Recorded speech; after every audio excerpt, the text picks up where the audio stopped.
উত্তরার milestone school and college ক্যাম্পাসে ভয়াবহ যুদ্ধবিমান দুর্ঘটনার তৃতীয় দিনেও ক্ষতবিক্ষত পড়ে আছে ধ্বংস হয়ে যাওয়া অংশ। চারিদিকে কেমন যেন হাহাকার আর শূন্যতা।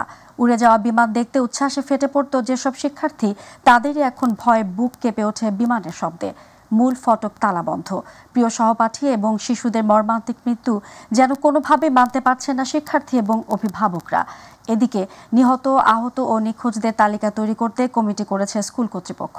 মমিন হোসেনের ক্যামেরায় আবু সাইদ অপু আছেন বিস্তারিত রিপোর্টে। রাজধানীর উত্তরায় মাইলস্টোন স্কুল অ্যান্ড কলেজের এইচএসসি দ্বিতীয় বর্ষের ছাত্রী দিয়া প্রশিক্ষণ বিমান দুর্ঘটনায় নিহত সহপাঠী এবং ফুলের মতো নিষ্পাপ শিশুদের হতাহতের ঘটনায় নির্বাক। তাই তো নিজের প্রিয় ক্যাম্পাসের এমন শোকগাথায় ভাষাহীন। এখন ব্লাস্ট হওয়ার সাথে সাথে যখন ফায়ার ফাইটার্সরা আসছে, বাচ্চাদেরকে এক একটা করে বের করছেন, এক একটা বাচ্চা রেখে আরেকজনকে নেওয়ার জন্য তারা দৌড় দিতেছিল। ও বাচ্চারা মাটির উপরে ছিল, আর তখন অনেক রোদ ছিল, এমনি বাচ্চাদের অনেক বাজে অবস্থা ছিল। বাচ্চাদের গায়ে থেকে মাংস সব খুলে খুলে পড়তেছিল, অনেক বাজে অবস্থা ছিল ওদের কারো হাত ছিল না, কারো পা ছিল না। তার মতো অনেকেই ছুটে আসছেন প্রাণের এই প্রতিষ্ঠানে। শিশুদের অকালে চলে যাওয়া নিয়ে ক্ষোভ প্রকাশ করেন অভিভাবকরা। এবং যে একটা ট্রমা, এই ট্রমাটা থেকে আমরা আসলে এখনো বের হতে পারছি না। অগ্নিকাণ্ডটা ঘটে আমার বাইক না যে এখানে মারা যাবে আমি তো সেটা জানতাম না। ক্লাস 7-এর ছাত্রী ছিল। ও যে সময় দুর্ঘটনাটা ঘটে প্লেন পড়েছে তার 5-7 হাত দূরে ছিল। এখন পর্যন্ত আমার বাচ্চাটা কান্নাকাটির মধ্যেই আছে। এতগুলো সন্তান মারা গেল, এইটা ভেবেই তো আমাদের ভিতর থেকে খারাপ হয়ে যায়। স্কুলটা আমাদের জন্য সিকিউর হয়ে যাচ্ছে না। আমার বাচ্চাটা হয়তো বা বেঁচে গেছে, আল্লাহর কাছে হাজার শুকরিয়া, কিন্তু পাশের বাচ্চাগুলো যে মারা গেছে, ম্যাডাম গুলো মারা গেছে, এগুলোকে দেখে মন মানে না। ঘটনার তৃতীয় দিনেও প্রতিষ্ঠানের অভ্যন্তরের অবস্থা দেখতে উৎসুক জনতার ভিড় ছিল চোখে পড়ার মতো। ঘটনার আলামত সংগ্রহ ও হতাহতের ঘটনায় তথ্য সেল এবং প্রতিষ্ঠানের ছুটি এবং অভিভাবকদের নিয়ে আগামী রোববার বৈঠক করার কথা রয়েছে। ইতিমধ্যে 6 সদস্যের একটি তদন্ত কমিটিও গঠন করা হয়েছে স্কুলের পক্ষ থেকে। প্রাণপণ চেষ্টা করছিলাম কোমলমতি বাচ্চাগুলোকে বের করে নিয়ে আসার। ওদের চিৎকার চেঁচামেচি শুনে আমরা আসলে কি করব আমরা বুঝতে পারি নাই। নিখোঁজের বিষয় নিয়ে আমাদের একটা ডেস্ক আছে এখানে, অভিযোগ ডেস্কের আসলে অভিযোগ হয়েছে কিনা এটা আমি আসলে অভিযোগ ডেস্কে যাই নাই। তবে এমন হৃদয় বিদারক ঘটনার আর যেন পুনরাবৃত্তি না ঘটে, ঝরে না যায় নিষ্পাপ শিশুর জীবন, আর যেন কোনো পিতামাতার বুক খালি না হয়, এমন প্রত্যাশা ছিল সর্বমহলের। Abu Sayed Apu, my TV, Dhaka. Milestone school and কলেজে ভয়াবহ বিমান দুর্ঘটনার পর যেসব নিখোঁজ ব্যক্তির নাম আহত বা নিহতদের প্রকাশিত তালিকায় নেই, তাদের পরিবারের সদস্যদের মালিবাগে সিআইডি ভবনে গিয়ে ডিএনএ নমুনা দেওয়ার অনুরোধ জানিয়েছে স্বাস্থ্য মন্ত্রণালয়। মন্ত্রণালয়ের দায়িত্বপ্রাপ্ত প্রধান উপদেষ্টার বিশেষ সহকারী ডাক্তার মোহাম্মদ সাইদুর রহমান এক বিবৃতিতে অনুরোধ জানান। তিনি বলেন, এখন পর্যন্ত নিখোঁজদের মধ্যে মাত্র একটি পরিবারের পক্ষ থেকে নমুনা দেওয়া হয়েছে। নিখোঁজ সব পরিবারের সদস্যদের ডিএনএ নমুনা সংগ্রহ করা গেলে সম্ভাব্য স্বল্পতম সময়ের মধ্যেই ডিএনএ ম্যাচিংয়ের মাধ্যমে পরিচয় নিশ্চিত করা সম্ভব হবে। এজন্য সবার সহযোগিতা একান্ত প্রয়োজন।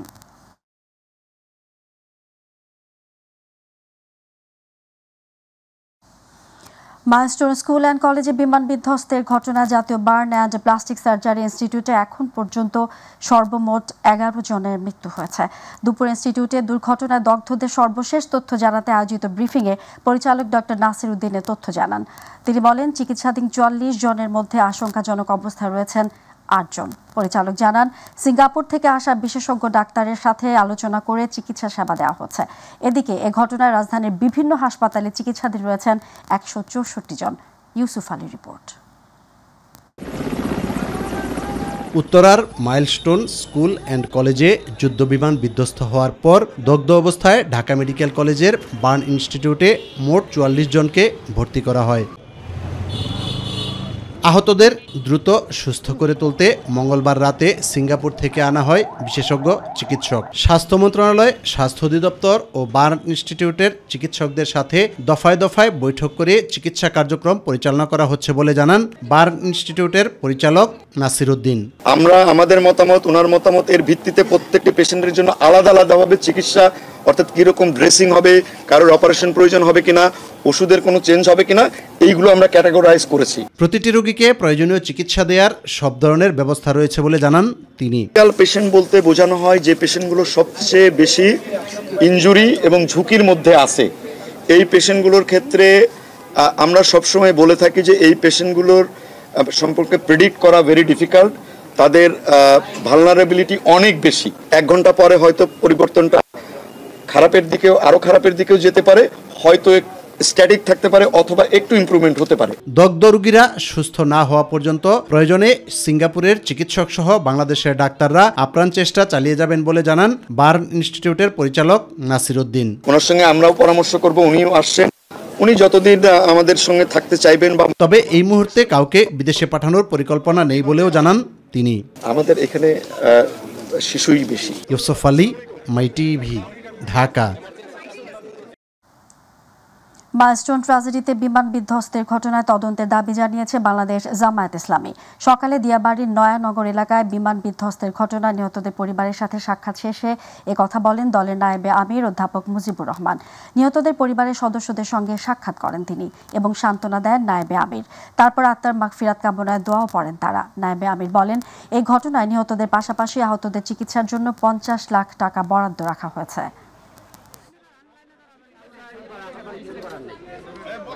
আহত বা নিহত পরিবারগুলোকে আমরা সান্ত্বনা দিতে পারি এবং তাদের পাশে দাঁড়াতে পারি, এটা আমাদের দায়িত্ব। তারই একটা কর্মসূচি হিসাবে বাংলাদেশ জামাত ইসলামের পক্ষ থেকে আমাদের সম্মানিত আমিরে জামাত ডক্টর শফিকুর রহমান সাহেব বার্ন ইউনিটে গিয়েছিলেন, আরও বিভিন্ন জায়গায় গিয়েছিলেন তাদের দেখতে, এবং তিনি ইতিমধ্যে ঘোষণা করেছেন যে তাদের চিকিৎসার জন্য 50 লক্ষ টাকা জামাতের পক্ষ থেকে তিনি বরাদ্দ করেছেন। এবং এই পরিবারগুলোর খোঁজ খবর নিয়ে কারা কি অবস্থায় আছে, কার কোন ধরনের চিকিৎসা দরকার, সে ব্যাপারে তথ্যটা নিয়েই ইতিমধ্যে কাজ শুরু হয়ে গেছে। যেমন এখানে আমরা তালিকা তৈরি করছি এবং আজকে আমি এসে ডাইরেক্ট ময়দানে খোঁজ খবর নেওয়ার চেষ্টা করছি। মাইলস্টোনের ঘটনায় শিক্ষা মন্ত্রণালয়ের কোনো গাফিলতি ছিল না, তবে সরকার চাইলে পদত্যাগ করবেন বলে জানিয়েছেন অন্তর্বর্তী সরকারের শিক্ষা উপদেষ্টা চৌধুরী রফিকুল আবরার। দুপুরে সচিবালয়ে সাংবাদিকদের কথা বলেন তিনি। শিক্ষা উপদেষ্টা বলেন, প্রশ্নপত্রের বিষয়গুলো নিশ্চিত করেই পরীক্ষা স্থগিতের ব্যাপারে সিদ্ধান্ত নিতে হয়। এ কারণে পরীক্ষা স্থগিত করতে কিছুটা দেরি হয়েছে। এইচএসসির স্থগিত পরীক্ষার সময়সূচি নির্ধারণ করা হয়নি বলেও জানান তিনি। তবে স্থগিত পরীক্ষা দুটো একই দিনে নেওয়া হবে বলে জানান তিনি। সেক্রেটারি রিজাইন করেছেন, যারা রিজাইন করেছেন মানে কি ওনাকে অব্যাহতি যেটা দেওয়া হয়েছে সেটা উচ্চতর একটা কমিটির সিদ্ধান্ত, এবং আমি সারাদিনের সেই সিদ্ধান্তের সঙ্গে আমি যুক্ত ছিলাম না। কেন দেওয়া হয়েছে সেটার উত্তর আমি দিতে পারব না। দ্বিতীয়ত হচ্ছে, আমার চাওয়া হয়েছে, আমি নিজের থেকে করার কোনো অভিপ্রায় নেই, কারণ আমি এখানে আমার কাজের কোনো এখানে ব্যত্যয় হয়েছে বলে আমি মনে করি না। আপনাদেরকে আমি ঘটনা পরম্পরায় আপনাদেরকে জানালাম, আপনারা সেটা বিবেচনা করবেন, সেটা ঠিক কি ঠিক আমার মনে হয় না। আর যদি আমার তো নিয়োগকর্তাও রয়েছেন, তারাও যদি এখানে মনে করেন যে এখানে ব্যত্যয় ঘটেছিল, তো আমাকে যেতে বললে আমি অবশ্যই চলে যাব। আমার কোনো এখানে আঁকড়ে ধরার, নিজেকে জাস্টিফাই করার কোনো কিছু নয়। চলমান এইচএসসি ও সমমানের স্থগিত পরীক্ষাগুলোর পরিবর্তিত সময়সূচি প্রকাশ করা হয়েছে। এতে স্থগিত প্রত্যেক দিনের পরীক্ষা পৃথক আরেকটি দিনে নেওয়ার সূচি নির্ধারণ করা হয়েছে। বুধবার সাধারণ 9টি শিক্ষা বোর্ডের মোট 4 দিনের স্থগিত পরীক্ষার এই সূচি প্রকাশ করেছে আন্তঃশিক্ষা বোর্ড সমন্বয় কমিটি। আন্তঃশিক্ষা বোর্ড পরীক্ষা নিয়ন্ত্রক কমিটির আহ্বায়ক ও ঢাকা বোর্ডের পরীক্ষা নিয়ন্ত্রক অধ্যাপক SM কামাল উদ্দিন হায়দারের সই করা বিজ্ঞপ্তিতে তথ্য জানানো হয়। পরিবর্তিত সূচি অনুযায়ী 22 জুলাইয়ের পরীক্ষা 17 আগস্ট এবং 24 জুলাইয়ের পরীক্ষা 19 আগস্ট নেওয়া হবে। এছাড়া বন্যা পরিস্থিতির কারণে গত 10 জুলাই কুমিল্লা বোর্ডের স্থগিত পরীক্ষাগুলো 12 আগস্ট নেওয়া হবে। অন্যদিকে গোপালগঞ্জের সংঘর্ষের ঘটনায় গত 17 জুলাই শুধু গোপালগঞ্জ জেলায় স্থগিত হওয়া পরীক্ষা নেওয়া হবে 14 আগস্ট।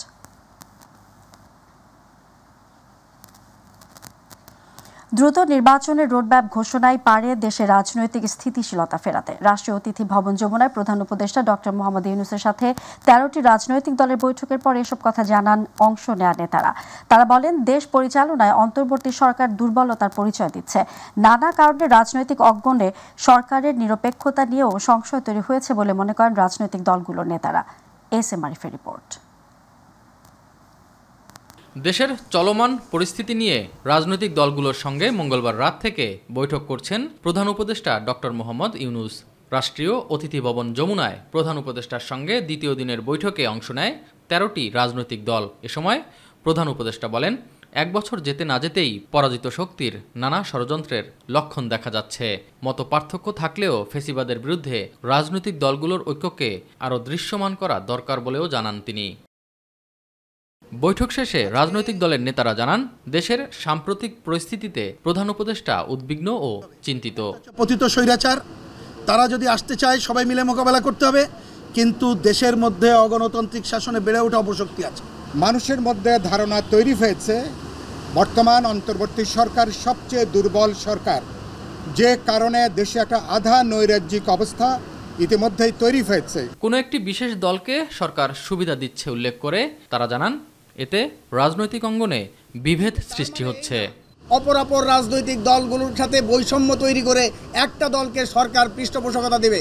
যে 4টা দলকে কোন ক্রাইটেরিয়ায় বড় দল কিংবা প্রধান দল হিসেবে তারা সিলেক্ট করলো, এবং তার মধ্যে একটা দলের তো নিবন্ধনই নাই। কেউ কেউ মনে করছেন যে আমাদের মধ্যে একটা অনৈক্য তৈরি হয়েছে, বিভেদ তৈরি হয়েছে। তো এই বিভেদের পেছনে সরকারের একটা দায় আছে। দ্রুত নির্বাচনের রোডম্যাপ ঘোষণা করলে দেশের রাজনৈতিক পরিস্থিতি স্থিতিশীল হবে বলে মতামত দেন রাজনৈতিক দলের নেতারা। 5ই আগস্ট অথবা তার পরবর্তী সময়ের মধ্যেই দ্রুততম সময়ে সরকার এ বিষয়ে সুনির্দিষ্ট তারিখ ঘোষণা করবেন বলে আমরা আশা করি। আমরা মনে করি যে এটা রাজনৈতিক স্থিতিশীলতা আনার ক্ষেত্রে গুরুত্বপূর্ণ ভূমিকা রাখবে। সকল সংকটের অবসান ঘটবে যদি আপনি নির্বাচনের তারিখ ঘোষণা করেন। মাইলস্টোনের দুর্ঘটনায় আহত নিহতদের প্রকৃত তথ্য প্রকাশ এবং গাফলতি খতিয়ে দেখার বিষয়েও অন্তর্বর্তী সরকার প্রধানকে পরামর্শ দেন রাজনৈতিক নেতারা। এস.এম. আরিফ, মাইটিভি, ঢাকা। খবর দিয়ে পারে নাই। ফেব্রুয়ারিতে নির্বাচন আয়োজনে সরকারের আন্তরিকতার ঘাটতি নেই বলে মন্তব্য করেছেন বিএনপি মহাসচিব মির্জা ফখরুল ইসলাম আলমগীর। সম্প্রতি গোপালগঞ্জের ঘটনায় রাজনীতি জড়িত ও নির্বাচন বানচালের চেষ্টা আছে বলে অভিযোগ করেন তিনি। গুলশানে বিএনপি চেয়ারপারসনের রাজনৈতিক কার্যালয়ে ক্ষুদ্র জাতিগোষ্ঠী দলের নেতাদের সঙ্গে বৈঠক শেষে তিনি এসব কথা বলেন। অন্যদিকে স্থায়ী কমিটির সদস্য আমির খসরু মাহমুদ চৌধুরী বলেন, অর্থনীতিতে ব্যুরোক্রেসি ও দখলদারি কোনোটাই চলবে না, অর্থনীতিকে মুক্ত রাখতে হবে। বিস্তারিত ইলিয়াস মাতবার রিপোর্টে। দুপুরে গুলশানে বিএনপি চেয়ারপারসনের রাজনৈতিক কার্যালয়ে জাতীয়তাবাদী ক্ষুদ্র জাতিগোষ্ঠী দলের নেতাদের সঙ্গে বৈঠক করে বিএনপি।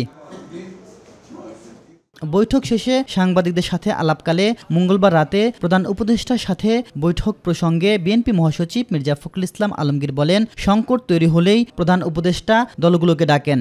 জাতীয় স্বার্থে এমন মতবিনিময় আরও বেশি হওয়া প্রয়োজন। নির্বাচন প্রক্রিয়াকে দ্রুত করা, ত্বরান্বিত করা এবং ওনার যে প্রতিশ্রুত যে ফেব্রুয়ারির মাঝামাঝি সময়ে নির্বাচন দেওয়া হবে, সেটা আমরা মনে করি যে ওনারা যে অতি দ্রুত সেই ব্যবস্থা গ্রহণ করা উচিত।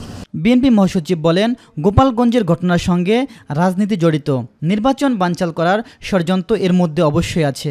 গোপালগঞ্জের ঘটনা এটা ডেফিনেটলি আপনার সঙ্গে রাজনীতি জড়িত, নির্বাচনকে বানচাল করার একটা চক্রান্তের মধ্যে অবশ্যই আছে। তো এটা কখনোই পারবে না। বাংলাদেশের মানুষ অত্যন্ত সজাগ এবং সচেতন আছে, তারা সমস্ত প্রচেষ্টাকে, সমস্ত চক্রান্তকে তারা নস্যাৎ করে দেবে। এদিকে দুপুরের ময়মনসিংহ নগরীর একটি হোটেলে বাণিজ্য ও বিনিয়োগ সম্ভাবনা শীর্ষক বিভাগীয় ব্যবসায়ী সম্মেলনে কথা বলেন বিএনপির স্থায়ী কমিটির সদস্য আমির খসরু মাহমুদ চৌধুরী। অর্থনীতিতে ব্যুরোক্রেসি কিংবা দখলদারি কোনোটাই চলবে না, অর্থনীতিতে মুক্ত রাখতে হবে। বাংলাদেশের প্রতিটি মানুষ যাতে এটা সুযোগ দিতে পারে। সাধারণ পরিবারের একটা ছেলে মেয়ে যদি করতে চায়, তাদের সেই সুযোগ ইকুয়াল, সমান সুযোগ থাকবে। আমির খসরু বলেন, বিগত দিনে জনগণের কাছ থেকে কেড়ে নিয়ে কিছু লুটেরাদের হাতে তুলে দিয়েছিল অর্থনীতিকে। ইলিয়াস মাতবর, মাইটিভি, ঢাকা। বাংলাদেশ জামায়াত ইসলামের আমির ডক্টর শফিকুর রহমান বলেছেন, সংখ্যানুপাতিক পদ্ধতিতে নির্বাচন হলে দেশে ফ্যাসিবাদ, কালো টাকার খেলা, চাঁদাবাজি বন্ধ সহ একটি ভালো সংসদ হবে। এজন্য দলীয় স্বার্থের ঊর্ধ্বে থেকে জনগণের কল্যাণে আইন তৈরি করতে হবে। রংপুরে ঢাকার সমাবেশে মৃত্যুবরণ করা জামায়াত কর্মী শাহ আলমের কবর জিয়ারত ও পরিবারের সদস্যদের সাথে সাক্ষাৎ শেষে তিনি এসব কথা বলেন। পারস্পরিক শ্রদ্ধা ও সমতার ভিত্তিতে ভারতের সাথে সম্পর্ক রেখে বাংলাদেশ চলবে বলেও জানান জামায়াত আমির।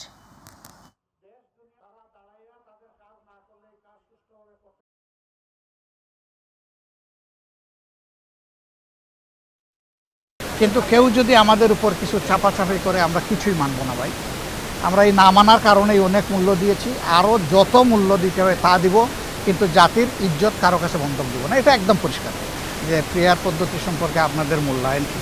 আমরা বলবো যে এটা ফেসিবাদ বন্ধ হওয়ার রাস্তা, কালো টাকার খেলা বন্ধ হওয়ার রাস্তা, মাসুল মাস্তানতন্ত্র বন্ধ হওয়ার রাস্তা এবং সংসদে একটা কোয়ালিটি সংসদ হওয়ার জন্যই আমরা এটা লড়াই করছি। আমরা কোনো দলীয় স্বার্থ এখানে দেখছি না। প্রধান নির্বাচন কমিশনার নিয়োগের বিষয়ে রাজনৈতিক দলগুলো একমত হয়েছে বলে জানিয়েছেন জাতীয় ঐক্যমত্য কমিশনের সহসভাপতি অধ্যাপক আলী রিয়াজ। দ্বিতীয় ধাপের সংলাপের 18তম দিনের আলোচনা শেষে তিনি একথা জানান। তিনি বলেন, নতুন পদ্ধতিতে জাতীয় সংসদের স্পিকার নেতৃত্বে একটি বাছাই কমিটি থাকবে। এই বাছাই কমিটি প্রধান নির্বাচন কমিশনার ও নির্বাচন কমিশনারদের নাম চূড়ান্ত করে রাষ্ট্রপতিকে দেবেন। রাষ্ট্রপতি বাছাই কমিটির প্রস্তাবনায় শুধু নিয়োগ দেবেন। বাছাই কমিটি সংবিধানে যুক্ত করার বিষয়েও সবাই একমত পোষণ করেছে। প্রস্তাবনায় বলা হয়েছে, নির্বাচন কমিশন গঠনের জন্য একটি নির্বাচন কমিটি গঠিত হবে, যার নেতৃত্বে থাকবেন জাতীয় সংসদের স্পিকার। কমিটির সদস্য হিসেবে থাকবেন বিরোধী দল থেকে নির্বাচিত ডেপুটি স্পিকার, প্রধানমন্ত্রী, বিরোধী দলীয় নেতা এবং প্রধান বিচারপতির প্রতিনিধি হিসেবে আপিল বিভাগের একজন বিচারপতি। কমিটি বিদায় কমিশনের মেয়াদ শেষ হওয়ার 90 দিন আগে প্রার্থী অনুসন্ধান শুরু করবে। প্রধান রাজনৈতিক দল সহ সমস্ত রাজনৈতিক দলগুলো তাদের নিজস্ব অবস্থান থেকে বড় রকমের ছাড় দিয়ে এমন একটি জায়গায় এসেছেন যা বাংলাদেশে ভবিষ্যতে একটি স্বাধীন এবং কার্যকর নির্বাচন কমিশন প্রতিষ্ঠার ক্ষেত্রে বড় সহায়ক হবে।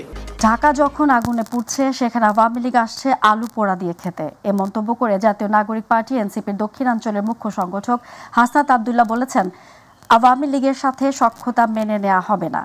তিনি বলেন, কুমিল্লায় বিএনপিকে নিপীড়ন করা হয়েছে, জামায়াতকে নিপীড়ন করা হয়েছে, তাই সবাইকে বাংলাদেশের স্বার্থে সবাইকে ঐক্যবদ্ধ থাকতে হবে। কুমিল্লার পদযাত্রা শেষে টাউন হল মাঠে সমাবেশে বক্তব্যে তিনি এসব কথা বলেন। মাইলস্টোন স্কুল অ্যান্ড কলেজে বিমান দুর্ঘটনার নিরপেক্ষ তদন্ত দাবি করে হাসনাত আব্দুল্লাহ বলেন, তদন্ত হতে হবে কেন এমন অচল যুদ্ধ বিমান দিয়ে প্রশিক্ষণ হতে হবে, জবাবদিহি করতে হবে কেন শিক্ষকদেরকে আবার নির্যাতন করা হয়েছে, নিহতের সংখ্যা নিয়ে যে বিভ্রান্তি রয়েছে তাও নিশ্চিত করতে হবে। আমরা সরকারকে আহ্বান জানাবো, মাইলস্টোনে যে ঘটনাটি ঘটেছে, যে দুর্ঘটনাটি ঘটেছে, সেটি নিরপেক্ষ তদন্ত হতে হবে। সেটি তদন্ত হতে হবে কেন এই ধ্বজভঙ্গ যুদ্ধ বিমান দিয়ে প্রশিক্ষণ দেওয়া হবে। আমাদের সরকার জবাবদিহি করতে হবে, এই মাইলস্টোনের শিক্ষকদেরকে কেন আবার নির্যাতন করা হয়েছে। লাশের সংখ্যা নিয়ে যে বিভ্রান্তি তৈরি হয়েছে সেটিকেও স্পষ্ট করতে হবে। যারা নিহত হয়েছে তাদের আত্মার মাগফিরাত কামনা করছি, যারা আহত হয়েছে তাদের সুচিকিৎসা আপনাদের নিশ্চিত করতে হবে। মঙ্গলবার সকাল 8টা থেকে বুধবার সকাল 8টা পর্যন্ত একদিনে ডেঙ্গু আক্রান্ত হয়ে আরও 319 জন রোগী হাসপাতালে ভর্তি হয়েছেন। এ সময় ভাইরাসটিতে আক্রান্ত হয়ে 4 জনের মৃত্যু হয়েছে। চলতি বছরে এখন পর্যন্ত ডেঙ্গুতে মৃত্যু হয়েছে 69 জনের। বুধবার স্বাস্থ্য অধিদপ্তর হেলথ ইমার্জেন্সি অপারেশন সেন্টার ও কন্ট্রোল রুম থেকে পাঠানো এক সংবাদ বিজ্ঞপ্তিতে এ তথ্য জানানো হয়। এতে বলা হয়েছে, হাসপাতালে নতুন করে বরিশাল বিভাগে 89 জন, চট্টগ্রাম বিভাগে 38 জন, ঢাকা বিভাগে 59 জন, ঢাকা উত্তর সিটিতে 29 জন, ঢাকা দক্ষিণ সিটিতে 61 জন, ময়মনসিংহ বিভাগে 9 জন, রাজশাহী বিভাগে 30 জন ও রংপুর বিভাগে 4 জন ভর্তি হয়েছেন।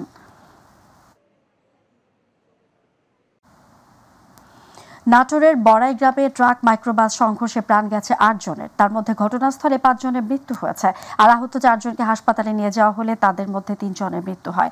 সকাল 10টার দিকে বনপাড়া হাটি কুমরুল মহাসড়কের আইনমারি ব্রিজ এলাকায় দুর্ঘটনাটি ঘটে। হাইওয়ে পুলিশ জানিয়েছে, ঢাকামুখী মাইক্রোবাসটির সাথে রাজশাহীগামী ট্রাকের মুখোমুখি সংঘর্ষ হয়। এদিকে আহতদের বড়াই গ্রাম উপজেলা স্বাস্থ্য কমপ্লেক্সে চিকিৎসা নিচ্ছেন। ঘটনাস্থলে উদ্ধার কাজ করছে ফায়ার সার্ভিস ও পুলিশ। দুর্ঘটনা কবলিত ট্রাকটি আটক করা হয়েছে, তবে চালক পালিয়ে গেছে। দর্শকের পর্যায়ে রয়েছে বাণিজ্য সংবাদ।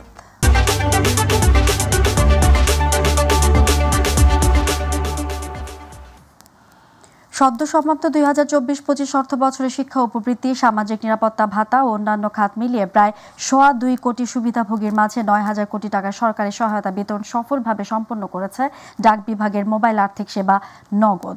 নগদের মাধ্যমে বিতরণ হওয়া ভাতা উপবৃত্তির মধ্যে প্রাথমিক পর্যায়ের শিক্ষার্থীদের উপবৃত্তি, শিক্ষা সহায়তা ট্রাস্টের উপবৃত্তি এবং সামাজিক নিরাপত্তা ভাতা সুবিধাভোগীরা রয়েছেন। এর বাইরে দুর্যোগ ব্যবস্থাপনা ও বন অধিদপ্তরের দৈনিক মজুরি সহ বেশ কয়েকটি খাতেও নগদের মাধ্যমে সরকার ভাতা বিতরণ করে থাকে। থাকে। শেষ অর্থ বছরে শিক্ষার বিভিন্ন খাতে প্রায় 1.5 কোটি সুবিধাভোগীকে সরকারের 3,000 কোটি টাকার উপর বৃত্তি বিতরণ করা হয়েছে নগদের মাধ্যমে। 2024-25 অর্থ বছরে শুধুমাত্র সামাজিক নিরাপত্তা খাতে নগদ বিতরণ করেছে 6,000 কোটি টাকার ভাতা।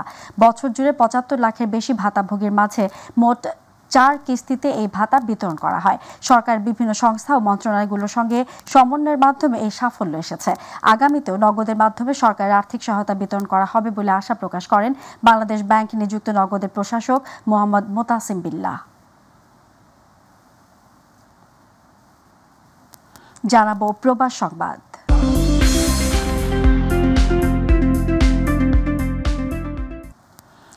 ঢাকার উত্তরায় মাইলস্টোন কলেজে বাংলাদেশ বিমান বাহিনীর যুদ্ধ বিমান বিধ্বস্তে নিহতের ঘটনায় গভীর শোক প্রকাশ করেছেন মালয়েশিয়ার প্রধানমন্ত্রী দাতুক সেরি আনোয়ার ইব্রাহিম। তিনি ঘটনায় বীরত্বপূর্ণ লড়াইয়ের জন্য শিক্ষক মাহরিনের আত্মত্যাগের প্রশংসাও করেন। প্রতিনিধি শাফুল মামুন জানান, বুধবার নিজের ভেরিফাইড ফেসবুক পেজের এক পোস্টে আনোয়ার ইব্রাহিম লিখেছেন, ঢাকার একটি স্কুলে যুদ্ধ বিমান বিধ্বস্ত হওয়ার খবর শুনে বাংলাদেশের মানুষের জন্য হৃদয় ভেঙে গেছে। বহু প্রাণহানি ঘটেছে, যাদের অধিকাংশই শিশু। আহত হয়েছেন আরও শতাধিক। এ মর্মান্তিক ঘটনার শিকারদের মধ্যে ছিলেন মাহরিন চৌধুরী, একজন শিক্ষক যিনি সাহসিকতার সঙ্গে তার শিক্ষার্থীদের নিরাপদে সরিয়ে নিয়ে যান এবং এরপর ধোঁয়া ও আগুনের মধ্যে আরও শিক্ষার্থীকে বাঁচাতে ফিরে যান। তার এই অসীম সাহস ও আত্মত্যাগ কখনো ভোলার নয়। এ শোকের সময় মালয়েশিয়া বাংলাদেশের ভাই বোনদের পাশে রয়েছে উল্লেখ করেন তিনি। ঢাকার উত্তরায় মাইলস্টোন কলেজে বিমান বিধ্বস্ত হয়ে নিহতদের স্মরণে দোয়া মাহফিল ও শোক সভা করেছে মালয়েশিয়া জাতীয়তাবাদী যুবদল। প্রতিনিধি আশরাফুল মামুন জানান, মঙ্গলবার কুয়ালালামপুরে আমপাং পয়েন্ট কার্যালয়ে এ দোয়া মাহফিলে নিহতদের আত্মার মাগফিরাত ও আহতদের দ্রুত সুস্থতা কামনা করে বিশেষ মোনাজাত করা হয়। মালয়েশিয়া যুবদলের যুগ্ম সাধারণ সম্পাদক মোহাম্মদ রমজান লাকনির সভাপতিত্বে এবং হাসিবুল হোসেন শান্ত সঞ্চালনায় প্রধান অতিথি ছিলেন মালয়েশিয়া বিএনপি সাধারণ সম্পাদক মোশাররফ হোসেন।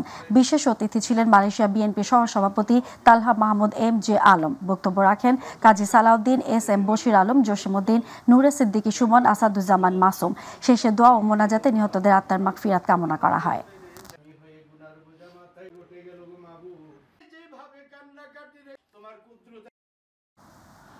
চীনের গুয়াংজুতে বাইটিভি প্রতিষ্ঠাতা চেয়ারম্যান মরহুমা উমেদা বেগমের 18তম মৃত্যুবার্ষিকী উপলক্ষে দোয়া ও মিলাদ মাহফিল হয়েছে। শুক্রবার বাদ জুমা গুয়াংজুর স্থানীয় শিয়ান বা সাদ বিন আবি ওয়াক্কাস মসজিদে দোয়া মাহফিলের আয়োজন করা হয়। বাইটিভির চীন প্রতিনিধি সোহেল আহমেদের তত্ত্বাবধানে এ মাহফিলে গুয়াংজুতে বসবাসরত প্রবাসী বাংলাদেশি ব্যবসায়ী নেতৃবৃন্দ, প্রবাসী বাংলাদেশি নাগরিক সহ বিভিন্ন দেশের মুসল্লিরা উপস্থিত ছিলেন। মাহফিলে মরহুমের রুহের মাগফিরাত কামনা করে বিশেষ মোনাজাত করা হয়। পাশাপাশি মাইটিভি পরিবার প্রবাসীদের সুখ সমৃদ্ধি ও বাংলাদেশের শান্তি, উন্নতি এবং অগ্রগতি কামনা করে দোয়া করা হয়। অনুষ্ঠানের শেষে মোনাজাতে অংশগ্রহণকারী সকলের মাঝে খাবার বিতরণ করা হয়।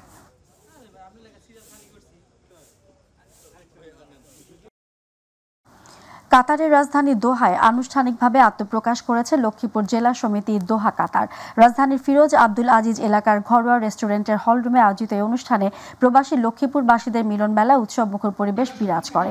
প্রতিনিধি নাহিদ ইসলাম জানান, অনুষ্ঠানে সভাপতিত্ব করেন সংগঠনের সভাপতি বাহারুদ্দিন এবং সঞ্চালনা করেন EM আকাশ। প্রধান অতিথি ছিলেন কাতার নিযুক্ত বাংলাদেশের রাষ্ট্রদূত নজরুল ইসলাম।